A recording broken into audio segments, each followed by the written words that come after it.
They never talked about it. It was just something they did. They had two different realities. Yeah.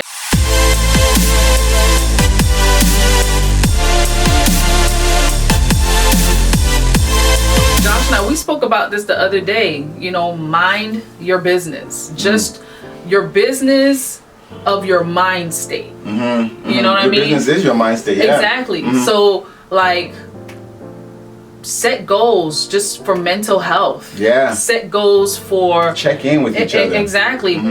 Really try to become more self-aware. Absolutely. Because it's like, how can I be so much more better for my husband? What can I do just like in my behavior and in my habits and in my reactions? And because, you know, when you have kids and you're balancing so much, it's so easy to be like, be in a state of mind where you're agitated. Yeah. And you project that on your significant other or your husband or your wife, and they don't know where you're coming from. Right. So, you know, sit down and just self-evaluate and be like, why am I really acting like this? Yeah. You know? Yes. Why did I respond the way that I responded? Right.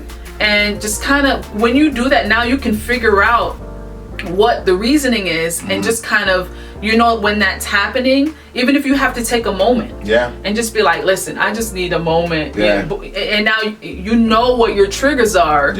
You know, before you like blow up, or before you do certain things, before you may drink, or before you may go smoke, or before you go cheat. You know what I'm saying? Like, what are your triggers? What is happening? Have these simple conversations. Talk about it. Because, you know, there's always it's two stories to everything. You know what I mean? Sorry, no, it's true. And you know, I think that's what's key. The self-awareness.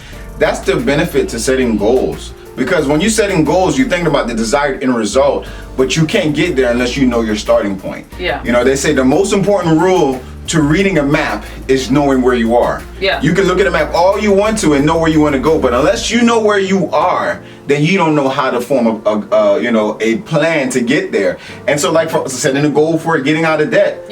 What's the first thing we need to know? Well, how much debt do we have? Exactly. You know what I mean? And that helps you to tackle the issue. Once you know the issue, then you know, okay, this is what I need to do to correct it. Like when you say, why do we have debt? You know, what is it that makes us feel like, you know, this, that, whatever? And so that we can't buy something without borrowing. That's a mindset that, you know, that's set. You can't buy something without borrowing, but there's people out there who's purchasing stuff cash, even homes. You see what I'm saying? Yes, Lord. And so that's the benefit of setting goals. Don't look at goals like it's a chore, or it's like, actually goals are there to help you to see the reality of things, and that there's certain things that seems impossible that's actually attainable. You know what I mean? And so, I mean, we talked about the intimacy, the relationship. The R is the relationship. Basically, it's just what we kind of say is not just where are we going, but where are we growing. Oh yeah, that's good. You know, where are we growing as a couple? You know what I mean? Like, this is kind of, now you're looking further. You know, when do we introduce kids into this relationship? And this is not just a question for yourself. This is a question for the other person in the relationship. Right? You know what I mean? Like, a lot of people, I feel they ask that question to themselves. But then they just stay in the relationship and they see for themselves that it's not going anywhere. But they never present that question to whoever they're in the relationship with, and give them an opportunity to really think about it for themselves. Because some people, you get stuck in the cycle, you're going through the motions, and people are not even really thinking about that. They're just trying to make ends meet, pay their bills, take care of their kids, and it's like, where are we going outside of being in the rat race? Where are we going outside of being in just this cycle? So not just for today, but for tomorrow. What else are we working on to get out of the cycle of going through the motions? Limited, exactly. Being limited in our finances. How are we growing wealth for our children? No, it's so true. And you know what? A lot of times, you know, even studies will show that we can be so engulfed by life today that we're not even thinking about 5 years down the road.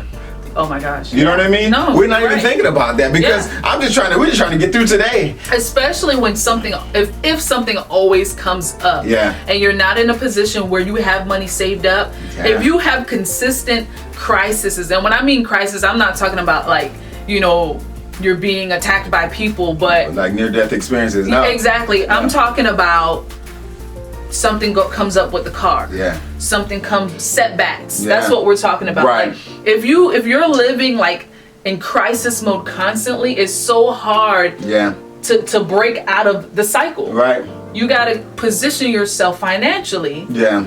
And to be able, if something comes up, be like, okay, yeah, this is a crisis, but we have it. Yeah. So it's thinking ahead. You know, there's a beautiful couple we met with. Just when it comes to the art, the relationship, where are we growing? They both love to travel.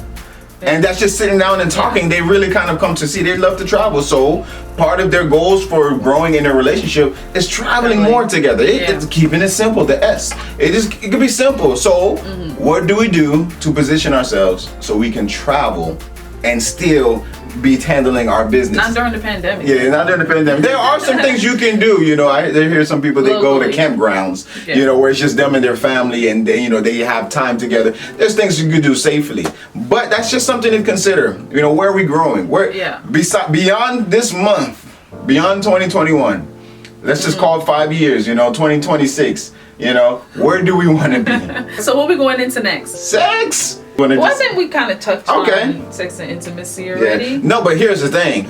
I really want to point this out for sex. Okay, go ahead. People do it more than they talk about it. They have sex? Yes, in relationships. I hope so. But what I'm saying is they don't talk about it. Yeah. How often do you sit down and you talk about the act?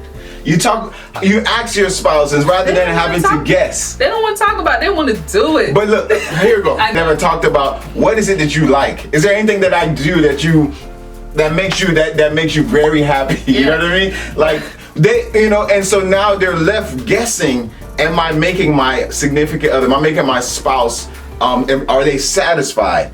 And then if you don't know because you don't talk about it, it can lead to insecurities. Some people don't care. Some people don't care if their wife is satisfied. They got theirs. But then that's a goal. That's a goal. Set a goal, you know. How do we come together and make sure that we are satisfying each other? And I mean, talk about it. And listen, sometimes, you know, like, y'all. Sometimes, you know, you need to have your back cracked just right. I'm telling you, the stress of everything, of work and having the kids, you need to have it right. And I can see that it can be frustrating for some women. You know, like if they're in a position and they're just like, man, I need a release. They may not know what type of release they might need. You know what I'm saying? So you as a significant other, like, please your mate. You know what I'm saying? Please your wife. You guys, like, what can I do for you? Y'all pop off real fast. Well, I can't speak for everyone. Y'all, you know, you guys pop off faster than us. We take time to warm up. We take time for all, you know. It's not the topic that's making me wipe my face. It's just warm, okay? Because the sun's coming in here.